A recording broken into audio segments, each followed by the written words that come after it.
Hi ನಮಸ್ಕಾರ ಸ್ನೇಹಿತರೆ, ನನ್ನ ಮತ್ತೊಂದು ಹೊಸ ವಿಡಿಯೋಗೆ ಎಲ್ಲರಿಗೂ ಸ್ವಾಗತ. ಇವತ್ತಿನ ಈ ವಿಡಿಯೋದಲ್ಲಿ ರ್ಯಾಪಿಡೋ ಫುಡ್ಡು ಕೂಡ ಬಂದಿದೆ ಅಂತ ಅಂದರೆ ಈಗ ಸ್ವಿಗ್ಗಿ ಝೊಮ್ಯಾಟೋದವ್ರಿಗೆ ಡೈರೆಕ್ಟ್ ಕಾಂಪೀಟ್ ಮಾಡಬೇಕು ಅಂತ ಹೇಳ್ಬಿಟ್ಟು ರ್ಯಾಪಿಡೋ ಕೂಡ ಬಂದಿದೆ. ಮೊದಲೆಲ್ಲ ರ್ಯಾಪಿಡೋ ಅಂತ ಅಂದರೆ ಏನು ಅನ್ಸೋದು ಅಂತಂದರೆ ರ್ಯಾಪಿಡೋ ಬೈಕ್ ಟ್ಯಾಕ್ಸಿ ಅಂತ ಮಾತ್ರ ನಮಗೆ ಅನ್ಸೋದು. ರ್ಯಾಪಿಡೋ ಬೈಕ್ ಟ್ಯಾಕ್ಸಿ ಈಗ ಕರ್ನಾಟಕದಲ್ಲಿ ಬ್ಯಾನ್ ಆಗಿರೋದ್ರಿಂದ ಈಗ ರ್ಯಾಪಿಡೋದನ್ನು ಏನು ಮಾಡಿದ್ದಾನೆ ಅಂತ ಅಂದರೆ ಫುಡ್ಡಿಗೆ ಎಂಟ್ರಿ ಕೊಟ್ಟಿದ್ದಾನೆ. ಫುಡ್ಡಿಗೆ ಎಂಟ್ರಿ ಕೊಟ್ಬಿಟ್ಟು ಡೈರೆಕ್ಟಾಗಿ ನಾನು ಸ್ವಿಗ್ಗಿ ಝೊಮ್ಯಾಟೋದವ್ರಿಗೆ ಕಾಂಪೀಟ್ ಮಾಡ್ತೀನಿ ಅಂತಲೇ ಹೇಳ್ತಾ ಇದ್ದಾನೆ. ಆಮೇಲೆ ಇನ್ನೊಂದು ಏನಪ್ಪ ಅಂತ ಅಂದರೆ ಆಲ್ರೆಡಿ ಬಂದೇ ಬಿಟ್ಟಿದೆ ಈಗ ರ್ಯಾಪಿಡೋ ಫುಡ್ಡು, ಬಟ್ ಇವಾಗ ಬಂದಿರೋದು ಬೀಟಾ ವರ್ಷನ್ ಏನಪ್ಪ ಅಂತ ಅಂದರೆ ಈಗ ಅಪ್ಲಿಕೇಶನಲ್ಲಿ ಏನಾದ್ರು ಟೆಕ್ನಿಕಲ್ ಇಶ್ಯೂಗಳು ಇದ್ದೇ ಇರುತ್ತೆ. ಈಗ ಹೊಸ್ದಾಗಿ ಬಂದಿದ್ದೀವಿ ಅಂತ ಅಂದರೆ ಏನೇನು ಇಶ್ಯೂ ಇದೆ ಅನ್ನೋದೆಲ್ಲ ಅವರು ತಿಳ್ಕೊಬೇಕಾಗುತ್ತೆ. ಇಶ್ಯೂ ಎಲ್ಲ ತಿಳ್ಕೊಂಡು ಏನೇನು ಪ್ರಾಬ್ಲಮ್ ಆಗ್ತಾ ಇದೆ ಅಂತೆಲ್ಲ ಹೇಳಿ ಕನ್ಫರ್ಮ್ ಮಾಡ್ಕೊಂಡು ಎಲ್ಲ ಪ್ರಾಬ್ಲಮ್ಗಳು ಇಶ್ಯೂ ಎಲ್ಲ ಸಾಲ್ವ್ ಆದಮೇಲಿಂದ ಇವ್ರು ಏನು ಮಾಡ್ತಾರೆ ಅಂತ ಅಂದರೆ ಮೇಯ್ನ್ ರಿಲೀಸ್ನ ಬಿಡ್ತಾರೆ. ಈಗ ಸದ್ಯಕ್ಕೆ ಏನಾಗಿದೆ ಅಂತ ಅಂದರೆ ರ್ಯಾಪಿಡೋ ಫುಡ್ ಬಂದ್ಬಿಟ್ಟು ಬೀಟಾ ವರ್ಷನ್ ಅಷ್ಟೇ ಬಂದಿರೋದು. ಸೊ ಹೆಸರು ಕೂಡ ಹೇಳ್ಬಿಡ್ತೀನಿ ಯಾವ ಹೆಸರಲ್ಲಿ ಬಂದಿದೆ ಅಂತ ಅಂದರೆ ಈಗ ರ್ಯಾಪಿಡೋ ಫುಡ್ ಯಾವ ಹೆಸರಲ್ಲಿ ವರ್ಕ್ ಆಗ್ತಾ ಇದೆ ಅಂತ ಅಂದರೆ ಈಗ ಫುಡ್ಡನ್ನು ಬುಕ್ ಮಾಡಬೇಕು ಅಂತಂದರೆ ಯಾವ ಅಪ್ಲಿಕೇಶನ್ ನಾವು ಬುಕ್ ಮಾಡೋದು ಅಂತ ಅಂದರೆ ರ್ಯಾಪಿಡೋನೇ ಒಂದು ಆ್ಯಪ್ನ ರಿಲೀಸ್ ಮಾಡಿದ್ದಾನೆ. ಆ ಆ್ಯಪ್ ಹೆಸರು ಬಂದ್ಬಿಟ್ಟು ಓನ್ಲಿ ಅಂತ ಹೇಳ್ಬಿಟ್ಟು ಇವನು ಒಂದು ಹೆಸರು ಇಟ್ಬಿಟ್ಟು ಓನ್ಲಿ ಅಪ್ಲಿಕೇಶನ್ ಇವಾಗ ಇವನು ಬಿಟ್ಟಿದ್ದಾನೆ.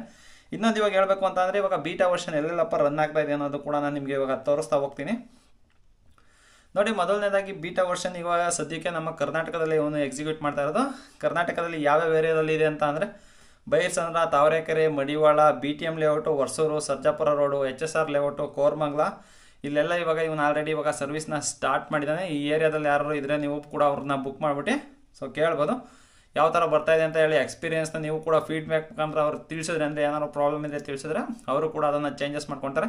ಸೊ ಬೀಟಾ ವರ್ಷನ್ ತೊಗೊಂಬಂದಿರೋದೇ ಆ ಉದ್ದೇಶಕ್ಕೋಸ್ಕರ. ಈ ಕಸ್ಟಮರ್ಗೆ ಏನಾದ್ರು ಪ್ರಾಬ್ಲಮ್ ಆಗ್ತಾ ಇದೆಯಾ, ಈಸಿಯಾಗಿ ಫುಡ್ ಹೋಗ್ತಾ ಇದೆಯಾ ಇಲ್ವೋ ಅಂತ ತಿಳ್ಕೊಳಕ್ಕೋಸ್ಕರನೇ ಇದನ್ನು ಮಾಡಿರೋದು. ಆಮೇಲೆ ಇನ್ನೊಂದು ಏನಪ್ಪ ಹೇಳ್ತಾ ಇದೆ ಅಂತ ಅಂದರೆ ಈಗ ರೆಸ್ಟೋರೆಂಟ್ ಅವ್ರಿಗೆ ಹೇಳ್ತಾ ಇರೋದೇನು ಅಂತ ಅಂದರೆ ರೆಸ್ಟೋರೆಂಟ್ ಅವ್ರಿಗೆ ಈಗ ಸ್ವಿಗ್ಗಿ ಝೊಮ್ಯಾಟೋದವ್ರು ಏನು ಮಾಡ್ತಾ ಇದ್ದಾರೆ ಅಂತ ಅಂದರೆ 15% 30% ರೆಸ್ಟೋರೆಂಟಲ್ಲಿ ಚಾರ್ಜ್ ಮಾಡ್ತಾ ಇರೋದಾರೆ. ಅಂದರೆ ಒಂದೊಂದು ಹೋಟ್ಲಿಗೆ ಒಂದೊಂದು ಚಾರ್ಜ್ ಮಾಡ್ತಾ ಇರ್ತಾರೆ. ಈಗ ಹೊಸ್ದಾಗಿ ಏನಾದ್ರು ಹೋಟ್ಲು ಸ್ಟಾರ್ಟ್ ಮಾಡ್ತೀವಿ ಅಂತ ಅಂದರೆ ಅದು ಫೇಮಸ್ ಇಲ್ಲ ಅಂತ ಅಂದರೆ ಡೈರೆಕ್ಟಾಗಿ ಒಂದು 30% ತಗೊಳ್ಳೋದು ಸ್ವಿಗ್ಗಿ ಝೊಮ್ಯಾಟೋದವರೆಲ್ಲ. ಈಗ ₹100 ದುಡಿತಾ ಇದ್ದಾರೆ ರೆಸ್ಟೋರೆಂಟ್ ಅವರು ಅಂತ ಅಂದರೆ 30% ಅಲ್ಲೇ ಕೊಡಬೇಕು. ಅದರಿಂದಾಗಿ ಏನಾಗುತ್ತೆ ಅಂತ ಅಂದರೆ ಕಸ್ಟಮರಿಗೂ ಅಷ್ಟೇ, ಕಸ್ಟಮರಿಗೂ ರೇಟ್ ಜಾಸ್ತಿ ಅನಿಸುತ್ತೆ, ಜೊತೆಯಲ್ಲಿ ರೆಸ್ಟೋರೆಂಟ್ ಅವ್ರ ಹತ್ರನೂ ಇವರು ಸ್ವಿಗ್ಗಿ ಝೊಮ್ಯಾಟೋದವ್ರು ಕಮಿಷನ್ ತೊಗೊಳ್ತಾರೆ. ನೋಡಿ, ಯೋಚನೆ ಮಾಡಿ ನೀವು ಸ್ವಿಗ್ಗಿ ಝೊಮ್ಯಾಟೋದವ್ರು ಎಷ್ಟು ಕಮಿಷನ್ ತೊಗೊಳ್ತಾರೆ ಅಂತ. 15% 30% ರೆಸ್ಟೋರೆಂಟ್ ಹತ್ರ ಕಮಿಷನ್ ತೊಗೊಳ್ತಿದ್ದಾರೆ. ಅದರಲ್ಲಿ ಡೆಲಿವರಿ ಬಾಯ್ಸ್ಗಳಿಗೆ ಯಾರಿಗೂ ಕೂಡ ಕರೆಕ್ಟಾಗಿ ಅವರು ಸ್ಯಾಲ್ರಿಗಳು ಕೊಡ್ತಾರೆ, ಬಟ್ ಕರೆಕ್ಟ್ ಆದ ಅಮೌಂಟ್ ಕೊಡ್ತಾ ಇಲ್ಲ ಡಿಸ್ಟೆನ್ಸ್ಗೆ. ಕಷ್ಟಪಟ್ಟು ಕೆಲಸ ಮಾಡೋದು ಇವರು, ಬಟ್ ಕಮಿಷನ್ ಅಷ್ಟೊಂದು ಅವ್ರು ತೊಗೊಂಡ್ರು ಕೂಡ ಕರೆಕ್ಟಾಗಿ ಇವಾಗ ಅವರು ಡೆಲಿವರಿ ಬಾಯ್ಸ್ಗಳಿಗೆ ಕರೆಕ್ಟಾದ ಅಮೌಂಟ್ಗಳು ಸಿಗ್ದಂಗೆ ಆಗಿದೆ. ಇನ್ನೊಂದು ಇವಾಗ ರ್ಯಾಪಿಡೋ ಬೈಕ್ ಟ್ಯಾಕ್ಸಿ ಬೇರೆ ಬ್ಯಾನ್ ಆಗಿರೋದ್ರಿಂದ ಸೊ ಫುಡ್ಗೋಸ್ಕರ ಇವರು ಕೂಡ ತುಂಬ ರಿಸರ್ಚ್ ಮಾಡಿಬಿಟ್ಟು ಎಂಟ್ರಿ ಆಗ್ತಾ ಇದ್ದಾರೆ ಅಂತ ಅನ್ನಿಸ್ತಾ ಇದೆ. ಆಮೇಲೆ ಕಸ್ಟಮರ್ ರೆಸ್ಟೋರೆಂಟ್ವರೆಗೂ ಇವರು ರ್ಯಾಪಿಡೋದವ್ರು ಹೇಳಿದ್ದಾರೆ ಒಂದು ₹100 ಒಳಗಡೆ ಒಂದು 3 ಮೀಲ್ ಬೇಕು ಅಂತ ಹೇಳ್ಬಿಟ್ಟು ಪ್ರತಿಯೊಂದು ರೆಸ್ಟೋರೆಂಟ್ಗೂ ಹೇಳಿದ್ದಾರೆ. ಸೊ ಯಾವ ಥರ ವರ್ಕ್ ಆಗುತ್ತೆ ಏನು ಅಂತ ಹೇಳ್ಬಿಟ್ಟು ನಾನು ಕೂಡ ಒಂದು ಸಲ ಬುಕ್ ಮಾಡಿಬಿಟ್ಟು ಯಾವ ಥರ ಆಗುತ್ತೆ ಅನ್ನೋದು ಕೂಡ ನಾನು ನಿಮಗೆ ತಿಳಿಸ್ಕೊಡ್ತೀನಿ. ಸದ್ಯಕ್ಕೆ ಇಲ್ಲೆಲ್ಲೋ ಬಂದಿವಲ್ಲ ಏರಿಯಾ ಒಳಗಡೆ ಹೋಗ್ಬಿಟ್ಟು ನಾವು ಬುಕ್ ಮಾಡ್ಬೇಕಾಗುತ್ತೆ. ಅದರಿಂದಾಗಿ ನೆಕ್ಸ್ಟ್ ಏನಾರ ಆ ಏರಿಯಾಗೆ ಹೋದರೆ ನಾನು ಕೂಡ ಅವಾಗ ಬುಕ್ ಮಾಡಿ ನೋಡೋಣ ಯಾವ ಥರ ಬರುತ್ತೆ ಅಂತ ಈ ರ್ಯಾಪಿಡೋ ಓನ್ಲಿ ಆ್ಯಪಲ್ಲಿ. ನೋಡಿ, ರ್ಯಾಪಿಡೋದವನಿಗೆ ಮೇಯ್ನು ಈಗ ಸ್ಟ್ರೆಂತ್ ಏನಪ್ಪ ಅಂತಂದರೆ ಆಲ್ರೆಡಿ ಅವನ ಹತ್ರ ಎಕ್ಸಿಟಿಂಗ್ ನೆಟ್ವರ್ಕ್ ಇದೆ. ಅದರಿಂದಾಗಿ ಇದು ಒಂದು ಒಳ್ಳೆ ಸ್ಟ್ರೆಂತ್ ಅಂತಲೇ ಹೇಳ್ಬೋದು. ಇಡೀ ನಮ್ಮ ನ್ಯಾಷನಲಲ್ಲಿ ಅಂದರೆ ನಮ್ಮ ಇಂಡಿಯಾದಲ್ಲಿ ಏನಿಲ್ಲ ಅಂತ ಅಂದರೂ 10 ಮಿಲಿಯನ್ ವೆಹಿಕಲ್ಸ್ ಇದ್ದಾವೆ ಇವಾಗ ರ್ಯಾಪಿಡೋದಲ್ಲೇ ರಿಜಿಸ್ಟರ್ ಆಗಿರೋವು. 10 ಮಿಲಿಯನ್ಸ್ ವೆಹಿಕಲ್ ಆಗಿದೆ, ಇನ್ಕ್ಲೂಡಿಂಗ್ 5 to 6 ಮಿಲಿಯನ್ 2 ವೀಲರ್ಸು. ಅಂದರೆ ನೋಡಿ, ಹತ್ರ 2 ವೀಲರ್ಸೇ ಜಾಸ್ತಿ ಇರೋದು. ಇನ್ನು ಮಿಕ್ಕಿದವೆಲ್ಲ ಇನ್ನು 4 ಮಿಲಿಯನ್ಸ್ ಎಲ್ಲ ಏನಂತ ಅಂದರೆ ಆಟೋ, ಕ್ಯಾಬು ಇವೆಲ್ಲ ಇನ್ಕ್ಲೂಡ್ ಆಗುತ್ತೆ. ಅದರಲ್ಲಿ ಟೋಟಲಾಗಿ 10 ಮಿಲಿಯನಲ್ಲಿ ಬೈಕ್ ಮಾಡ್ತಾ ಇರೋರನ್ನೇ 2 ವೀಲರ್ಸ್ನವರು 5 to 6 ಮಿಲಿಯನ್ ಇದ್ದಾರೆ. ಅದರಿಂದಾಗಿ ಇಷ್ಟೊಂದು ಜನ ಇರೋದೇ ಒಂದು ಬಿಗ್ ಸ್ಟ್ರೆಂತ್ ಇವನಿಗೆ. ಇಷ್ಟೊಂದು ಜನ ಫ್ಲೀಟ್ ಇದ್ದಾರೆ, ಇಷ್ಟೊಂದು ಜನ ರಿಜಿಸ್ಟರ್ ಆಗಿದ್ದಾರೆ. ಅದೇ ಒಂದು ಇವನಿಗೆ ಸ್ಟ್ರೆಂತ್ ಆಗುತ್ತೆ. ಏನಕ್ಕೆ ಅಂತಂದರೆ ಎಲ್ಲರೂ ಕೂಡ ರಿಜಿಸ್ಟರ್ ಮಾಡ್ಕೊಂಡು ಅವರು ಕೆಲಸ ಮಾಡ್ಬೋದು ಅಂತ ಹೇಳ್ಬಿಟ್ಟು ಇವನ ಮೈಂಡ್ ಸೆಟ್ಟಲ್ಲಿರೋದು.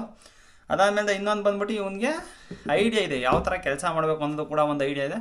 ಏನಕ್ಕೆ ಅಂತಂದರೆ ಮುಂಚೆ ಇವನು ಥರ್ಡ್ ಪಾರ್ಟಿಯಾಗಿ ಕೆಲಸ ಮಾಡಿದ್ದಾನೆ. ಅಂದರೆ ಈಗ ಸ್ವಿಗ್ಗಿ ಆರ್ಡರ್ ಬರುತ್ತೆ, ಸ್ವಿಗ್ಗಿ ಆರ್ಡರ್ನ ಇವನು ಥರ್ಡ್ ಪಾರ್ಟಿಯಾಗಿ ಕಮಿಷನ್ ತೊಗೊಂಡು ಬೇರೆಯವ್ರಿಗೆ ಕಸ್ಟಮರ್ಗೆಲ್ಲ ಡೆಲಿವರಿ ಮಾಡ್ಕೊಡ್ತಾ ಇದ್ದ. ಅದರಿಂದಾಗಿ ಇವನಿಗೆ ಯಾವುದೋ ಆ ಐಡಿಯಾ ಕೂಡ ಇರೋದ್ರಿಂದ ಏನು ಮಾಡ್ತಾ ಇದ್ದಾನೆ ಅಂತ ಅಂದರೆ ಒಂದು ನಮಗೆ ಸ್ಟ್ರೆಂತ್ ಆಗುತ್ತೆ ಇದೆಲ್ಲ ಅಂತ ಹೇಳ್ಬಿಟ್ಟು ಎಂಟ್ರಿ ಆಗಿದ್ದಾರೆ. ಈಗ ಆಲ್ರೆಡಿ ಈಗ ಬರ್ತಾ ಇದೆ. ನಿಮ್ಗೆ ಏನಾದ್ರು ಬೇಕು ಅಂತ ಅಂದರೆ ನೀವು ಓನ್ಲಿ ಅಪ್ಲಿಕೇಶನಲ್ಲಿ ಹೋಗಿ ಬುಕ್ ಮಾಡ್ಕೊಬೋದು. ಜೊತೆಯಲ್ಲಿ ಅದರಲ್ಲಿ ಇರೋಂಥ ಫೀಡ್ಬ್ಯಾಕ್ಗಳು ನೀವು ಆರಾಮಾಗಿ ನೀವು ಕೊಡ್ಬೋದು. ನೋಡೋಣ, ಡೈರೆಕ್ಟಾಗಿ ಇವನು ಸ್ವಿಗ್ಗಿ ಝೊಮ್ಯಾಟೋಗೆ ನಾನು ಕಾಂಪೀಟ್ ಮಾಡ್ತೀನಿ ಅಂತಲೇ ಹೇಳ್ತಾ ಇದ್ದೀನಿ. ಯಾವ ಮಟ್ಟಕ್ಕೆ ಮಾಡ್ತಾನೆ ಅನ್ನೋದು ಕೂಡ ಗೊತ್ತಿಲ್ಲ. ಇನ್ನೊಂದು ಇವನು ಕಂಡೀಷನ್ಗಳು ಈಗ ಸ್ವಿಗ್ಗಿ ಝೊಮ್ಯಾಟೋ ಈಗ ನಾವು ಫ್ಲೀಟಾಗಿ ಡೆಲಿವರಿ ಪರ್ಸನ್ಗಳಿಗೆ ಏನು ಮಾಡಬೇಕು ಅಂತ ಅಂದರೆ ಕಂಡೀಷನ್ ಈಗ ಸ್ವಿಗ್ಗಿ ಝೊಮ್ಯಾಟೋದಲ್ಲಂತ ಹೆವಿ ಕಂಡೀಷನ್ಗಳು ಇದ್ದಾವೆ ಗುರು. ಏನಿಲ್ಲ ಅಂತ ಅವರು 15 ಅವರ್ ಕೆಲಸ ಮಾಡು, 16 ಅವರ್ ಕೆಲಸ ಮಾಡು ಒಂದು ದಿನದಲ್ಲಿ ಅಂತ ಹೇಳ್ಬಿಟ್ಟು ಈ ಥರ ಎಲ್ಲ ಕಂಡೀಷನ್ಗಳಿದ್ದಾವೆ. ಬಟ್ ರ್ಯಾಪಿಡೋದಲ್ಲಿ ಯಾವುದೇ ಆ ಥರ ಕಂಡೀಷನ್ಗಳು ಇರಲ್ಲ ಅಂತ ನಾನು ಅಂದ್ಕೊಂಡಿದ್ದೀನಿ. ಏನಕ್ಕೆ ಅಂತಂದರೆ ಬೈಕ್ ಟ್ಯಾಕ್ಸಿಲೂ ಅಷ್ಟೇ ಒಂದು ಅಷ್ಟೇ ಅವರ್ ಕೆಲಸ ಮಾಡಬೇಕು ಅಂತ ಏನಿರಲಿಲ್ಲ. ಬಟ್ ಫುಡ್ಡಲ್ಲಿ ಯಾವ ಥರ ಮಾಡ್ತಾನೆ ಅಂತ ಗೊತ್ತಿಲ್ಲ. ಏನಕ್ಕೆ ಅಂತಂದರೆ ಕಾಂಪಿಟೇಟರ್ಸ್ಗಳು ಏನೇನು ಮಾಡ್ತಾಯಿದ್ದಾರೆ ಅಂತ ನೋಡಿಕೊಂಡೆ ಇವನು ಕೂಡ ಬಂದಿರ್ತಾನೆ. ಅದರಿಂದಾಗಿ ಇವನು ಕೂಡ ಏನಾರು ಆ ಥರ ಇನ್ಸೆಂಟಿವ್ಗಳಿಗೆಲ್ಲ ಕಂಡೀಷನ್ಗಳು ಹಾಕೋರೆ ಯಾರು ಕೂಡ ಇಲ್ಲಿ ಕೆಲಸ ಮಾಡೋಕ್ಕಾಗಲ್ಲ. ನೋಡೋಣ ಯಾವ ಥರ ಬರ್ತಾನೆ ಏನು ಅಂತ ಹೇಳ್ಬಿಟ್ಟು. ಇನ್ನೂ ಈಗ ಬೀಟಾ ವರ್ಷನ್ ಅಷ್ಟೇ ನಡೀತಾ ಇರೋದು. ಬೀಟಾ ವರ್ಷನಲ್ಲಿ ಎಲ್ಲೇನು ತೊಂದರೆ ಇರುತ್ತೋ ಆ ತೊಂದರೆಗಳನ್ನೆಲ್ಲ ಸಾಲ್ವ್ ಮಾಡ್ಕೊಂಡು ನೆಕ್ಸ್ಟ್ ಇನ್ನೇನು ಬರ್ತಾನೆ, ಇನ್ನೇನು ಎಂಟ್ರಿ ಕೊಡ್ತಾನೆ ಅಂತ ಅನ್ನಿಸ್ತಾ ಇದೆ. ಎಂಟ್ರಿ ಕೊಟ್ಟಾದ್ಮೇಲೆ ಏನು ಮಾಡ್ತಾನೆ ಅಂತ ನೋಡೋಣ ಸ್ನೇಹಿತರೆ. ಈ ವಿಡಿಯೋ ಇಷ್ಟ ಆಗಿದ್ರೆ ಒಂದು ಲೈಕ್ ಮಾಡಿ, ಇನ್ನೂ ಚಾನಲ್ನ ಸಬ್ಸ್ಕ್ರೈಬ್ ಮಾಡಿದ್ರೆ ನೋಡ್ತೀರಾ ದಯವಿಟ್ಟು ಚಾನಲ್ನ ಸಬ್ಸ್ಕ್ರೈಬ್ ಮಾಡಿ ನೋಡಿ ಅಂತ ಹೇಳ್ತಾ ನನ್ನ ಇವತ್ತಿನ ವಿಡಿಯೋ ಮುಗಿಸ್ತಾ ಇದ್ದೀನಿ.